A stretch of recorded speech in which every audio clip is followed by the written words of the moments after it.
Our next speaker, first known as the entrepreneur of the personal computer revolution, was named by Time magazine as one of the 100 people who most influenced the 20th century, as well as one of the 100 most influential people of 2004, 2005, 2006, and again in 2007. Just think what you could have achieved if you had stayed here another 2 years.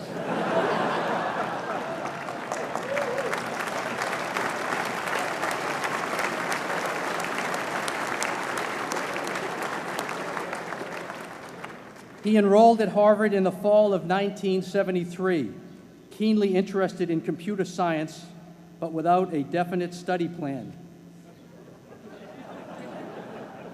In between intense poker games at Radcliffe, he met his future business partner, Steve Ballmer, and he developed a version of the programming language BASIC for the first microcomputer, and co-authored and published a paper on algorithms with computer scientist Christos Papadimitriou. Our speaker is a person of many talents. A close friend in college amusingly recalls seeing him doze off during the prestigious Putnam math exam. Despite this napping, he scored remarkably well. In his junior year, he took a leave of absence from Harvard to devote his energies to Microsoft, a company he had begun in 1975 with his friend Paul Allen. Since 2000, he has begun to concentrate on a number of philanthropic endeavors, making extraordinary donations to various charitable organizations and scientific research programs around the world through the Bill and Melinda Gates Foundation. After a 33-year leave of absence from his alma mater, I am pleased to present to you Dr. William Gates.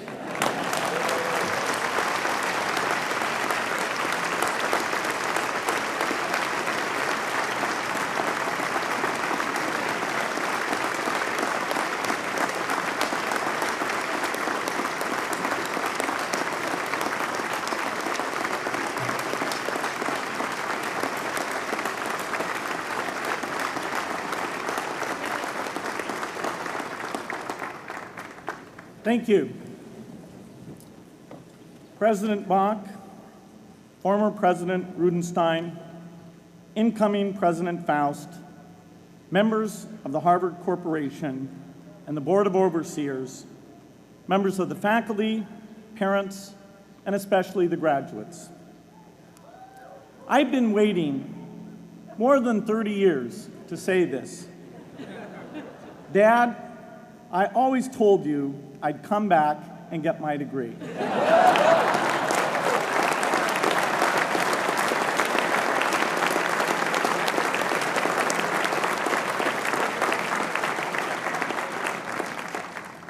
I want to thank Harvard for this honor. I'll be changing my job next year, and it will be nice to finally have a college degree on my resume. I applaud the graduates for taking a much more direct route to your degrees. For my part, I'm just happy that the Crimson called me Harvard's most successful dropout.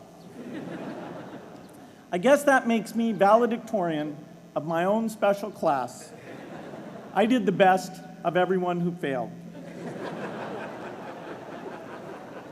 But I also want to be recognized as the guy who got Steve Ballmer to drop out of business school.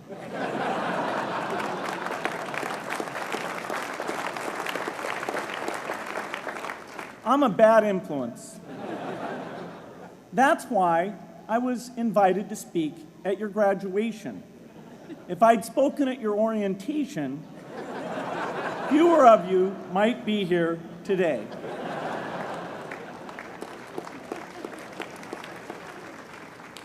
Harvard was a phenomenal experience for me. Academic life was fascinating. I used to sit in on lots of classes that I hadn't even signed up for. And dorm life was terrific.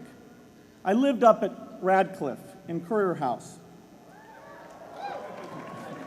There were always a lot of people in my dorm room late at night discussing things because everyone knew that I didn't worry about getting up in the morning.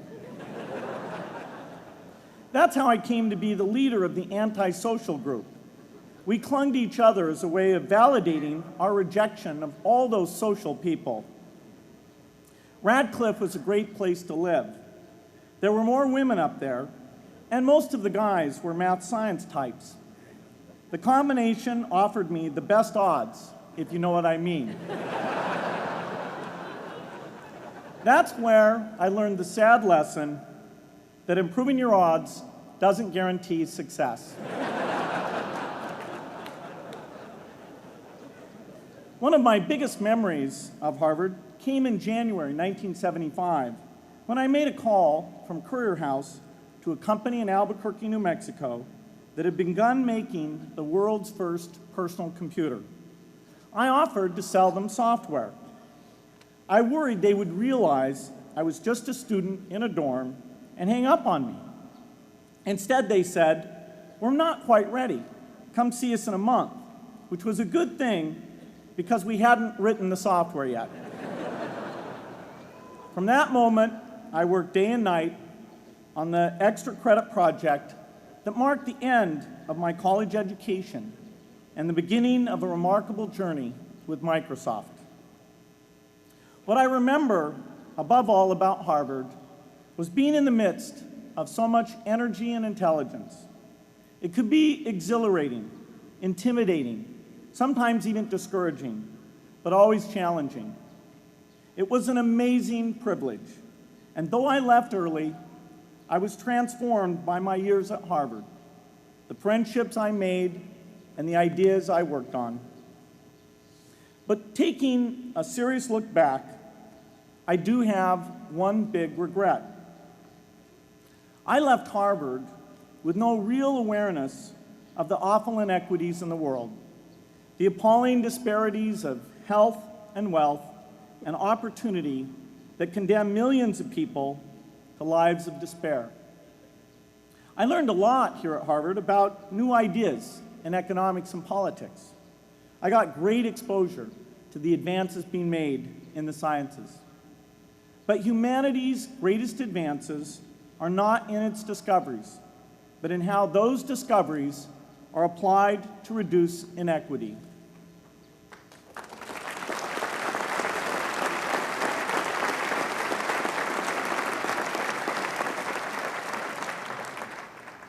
Whether through democracy, strong public education, quality health care, or broad economic opportunity, reducing inequity is the highest human achievement. I left campus knowing little about the millions of young people cheated out of educational opportunities here in this country. And I knew nothing about the millions of people living in unspeakable poverty and disease in developing countries. It took me decades to find out. You graduates came to Harvard at a different time. You know more about the world's inequities than the classes that came before.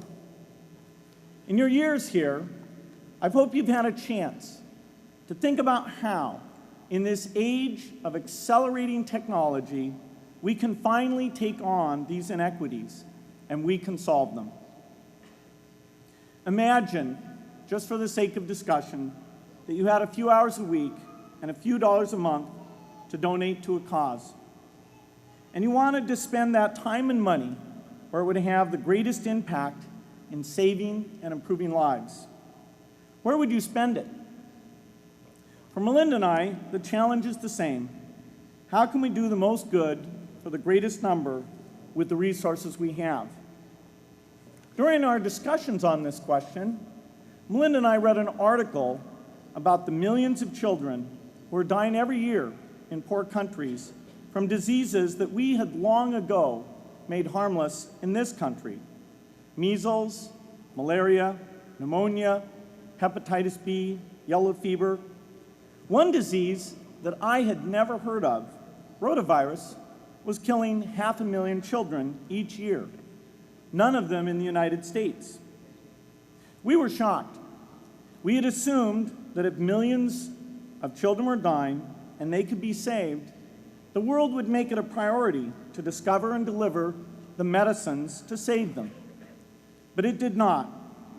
For under $1, there were interventions that could save lives that just weren't being delivered. If you believe that every life has equal value, it's revolting to learn that some lives are seen as worth saving and others are not.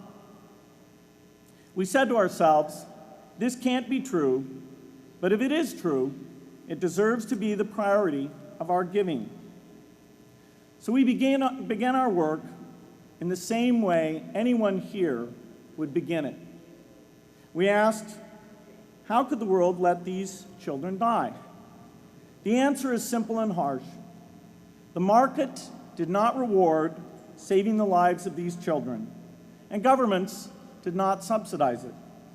So the children died because their mothers and fathers had no power in the market and no voice in the system.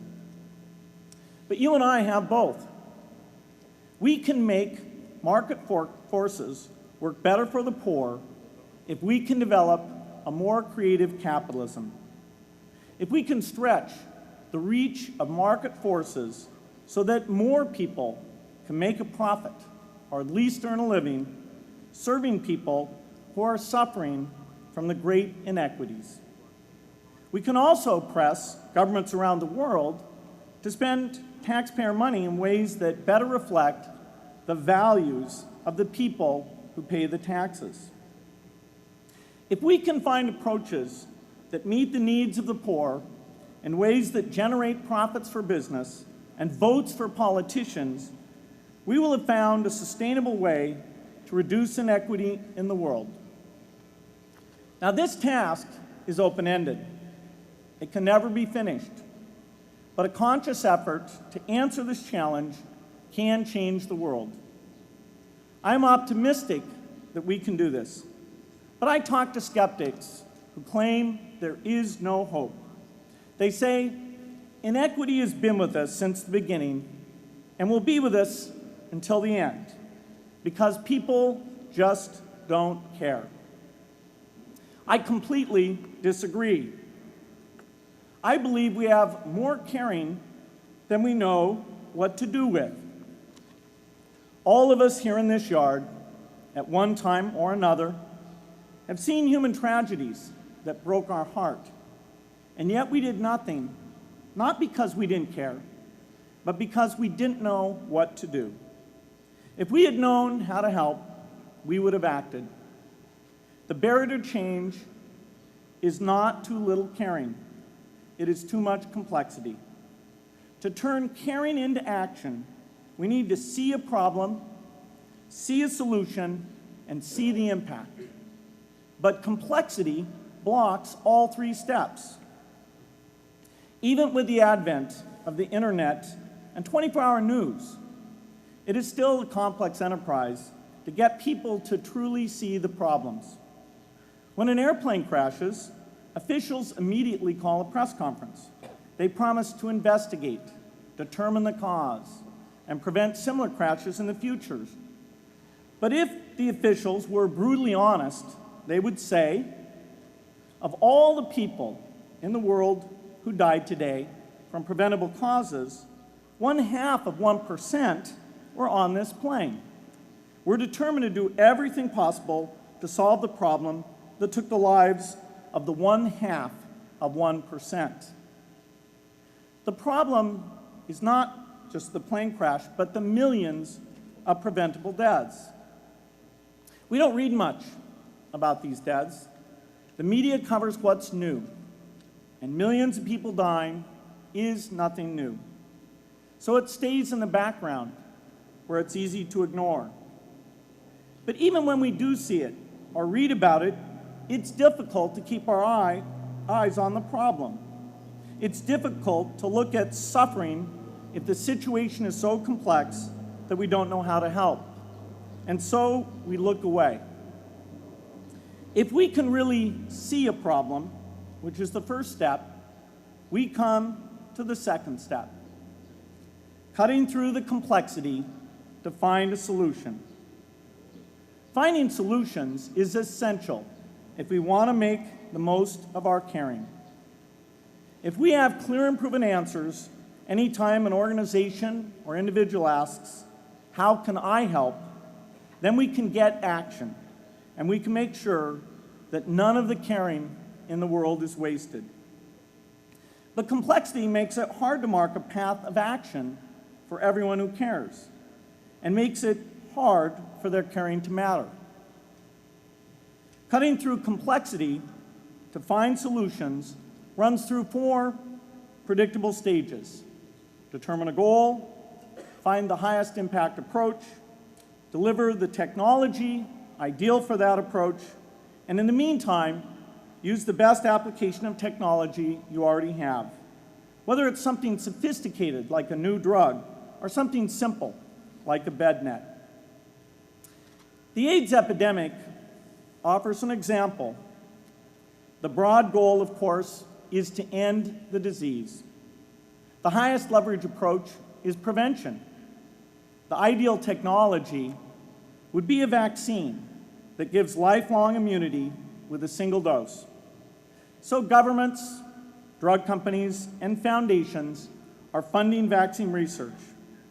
But their work is likely to take more than a decade. So in the meantime, we have to work with what we have in hand, and the best prevention approach we have now is getting people to avoid risky behavior. Pursuing that goal starts the 4-step cycle again. This is the pattern. The crucial thing is to never stop thinking and working, and never do what we did with malaria and tuberculosis in the 20th century, which is to surrender to complexity and quit. The final step, after seeing the problem and finding an approach, is to measure the impact of the work and to share that, success or failure, so that others can learn from the efforts. You have to have the statistics, of course. You have to be able to show, for example, that a program is vaccinating millions more children. You have to be able to show, for example, a decline in the number of children dying from the diseases. This is essential not just to improve the program, but also to help draw more investment from business and government. But if you want to inspire people to participate, you have to show more than numbers. You have to convey the human impact of the work so people can feel what saving a life means to the families affected. I remember going to the World Economic Forum some years back and sitting on a global health panel that was discussing ways to save millions of lives. Millions! Think of the thrill if you could save just one person's life, then multiply that by millions. Yet, this was the most boring panel I've ever been on. Ever. So boring, even I couldn't stand it. What made that experience especially striking was that I had just come from an event where we were introducing version 13 of some piece of software, and we had people jumping and shouting with excitement. I love getting people excited about software, but why can't we generate even more excitement for saving lives? You can't get people excited unless you can help them see and feel the impact.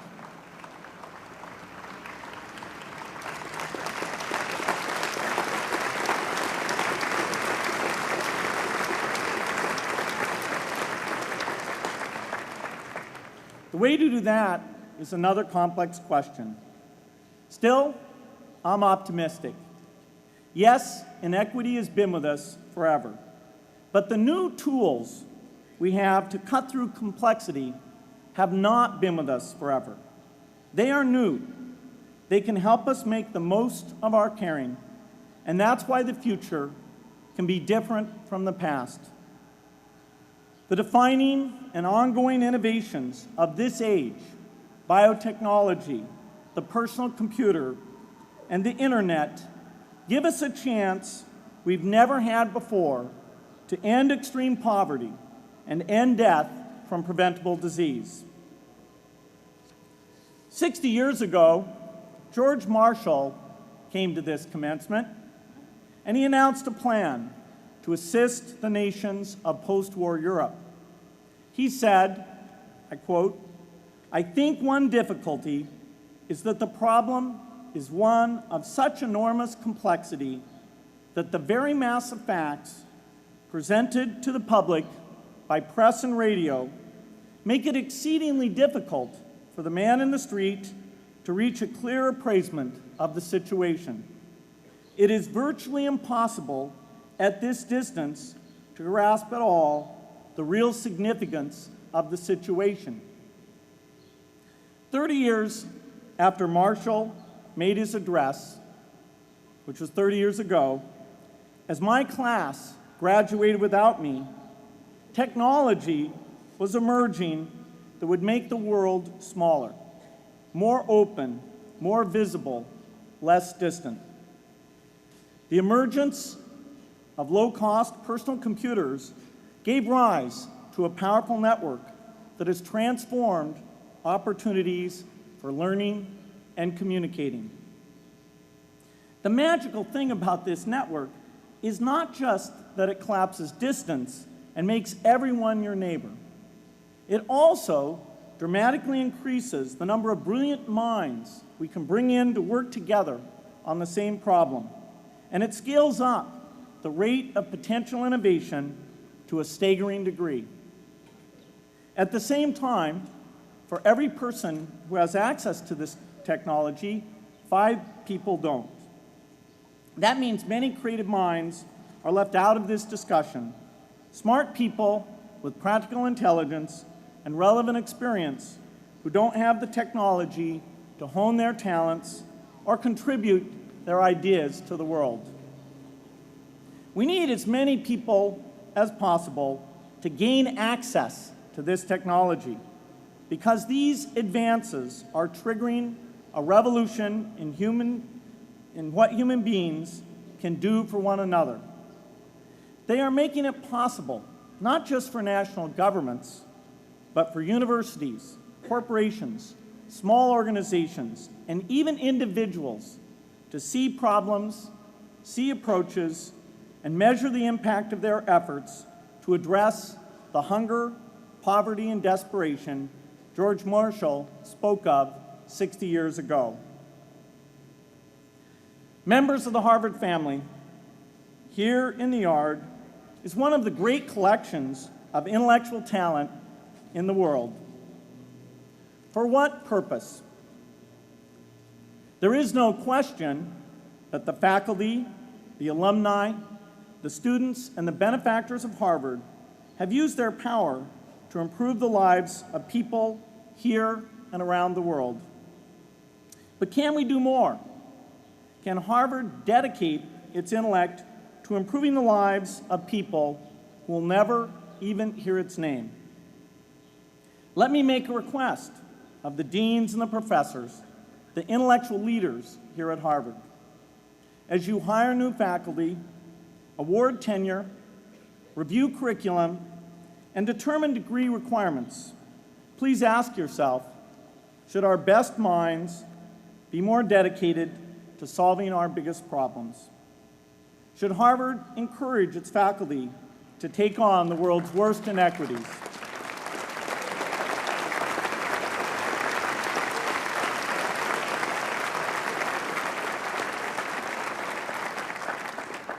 Should Harvard students know about the depth of global poverty, the prevalence of world hunger, the scarcity of clean water, the girls kept out of school, the children who die from diseases we can cure? Should the world's most privileged learn about the lives of the world's least privileged? These are not rhetorical questions.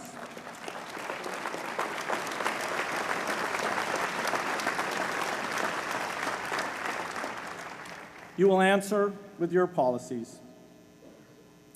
My mother, who was filled with pride the day I was admitted here, never stopped pressing me to do more for others. A few days before I was married, she hosted a bridal event at which she read aloud a letter about marriage that she had written to Melinda. My mother was very ill, with cancer at the time, but she saw one more opportunity to deliver her message, and at the close of the letter she said, "From those to whom much is given, much is expected."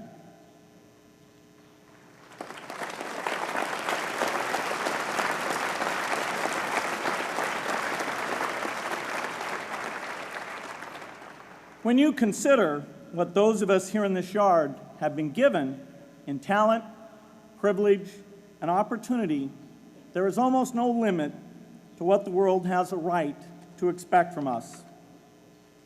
In line with the promise of this age, I want to exhort each of the graduates here to take on an issue, a complex problem, a deep inequity, and become a specialist on it. If you make it the focus of your career, that would be phenomenal.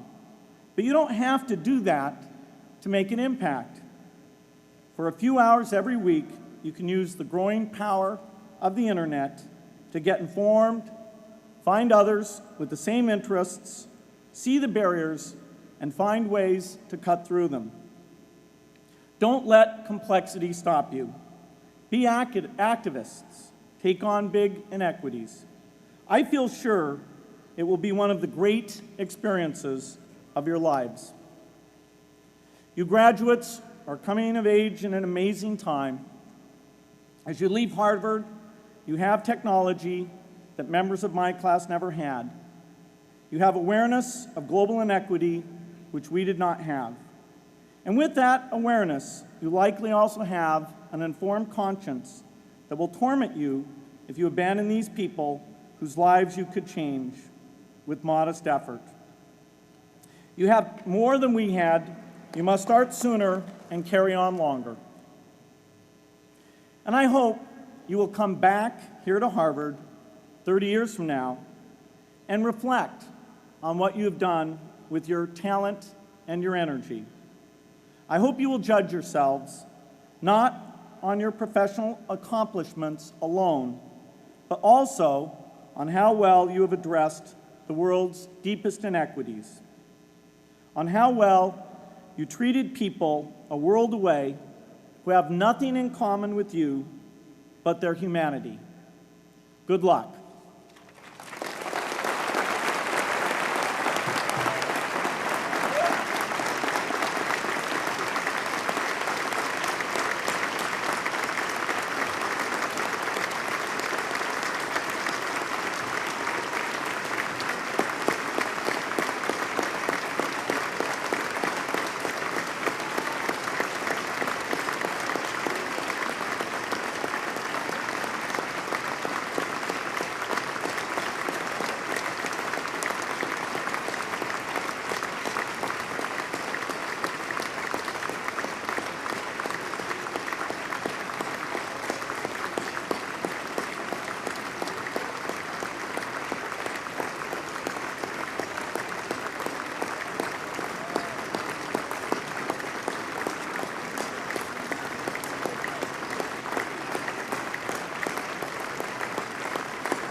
Thank you, Dr. Gates, for that important message. You are an inspiration to us all, and we thank you for being here today. Please stand and join me now as we sing Fair Harvard. The words are included in your program.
On behalf of the Harvard Alumni Association, I give a warm welcome and congratulations to the class of 2007.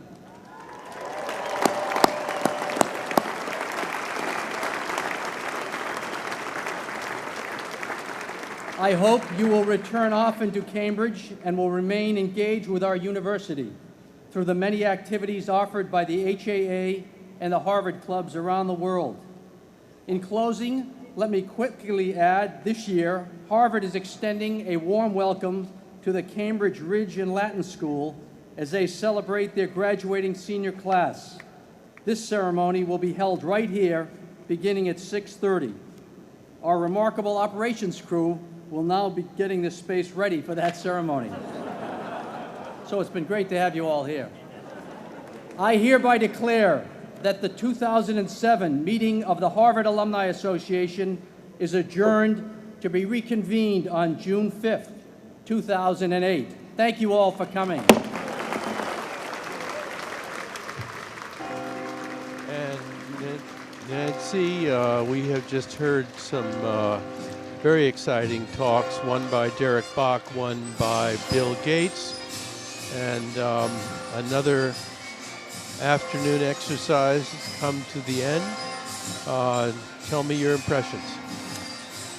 Well, Bill Gates' speech was in keeping with President Clinton's charge to the senior class yesterday to go out, use the intellect, the intelligence, the education that you have had here at Harvard to make the world a better place. Bill Gates talked about his own journey from chairman of Microsoft to thinking about how to give back to the world, and his journey with his wife to discover that diseases are in fact eradicable in our lifetimes. And he and his wife are on a mission to work to eliminate the diseases of malaria, measles, rotavirus, which, as he said, kills millions of people, tuberculosis. He talked about the complexity of these sorts of problems and urged the graduates not to allow complexity to deter them. He likened his mission to the mission of the Marshall Plan, which George Marshall announced here at Harvard Commencement in 1947. And he urged the graduates to make the world a better place, even if it was only in their spare time. And with that ringing message, we bring to a close this annual afternoon exercises at Harvard Yard in the Tecentenary Theater. Glad to have had you here and hope you've enjoyed it as much as all of the people in this wonderful theater did. Thank you, and until next year, farewell.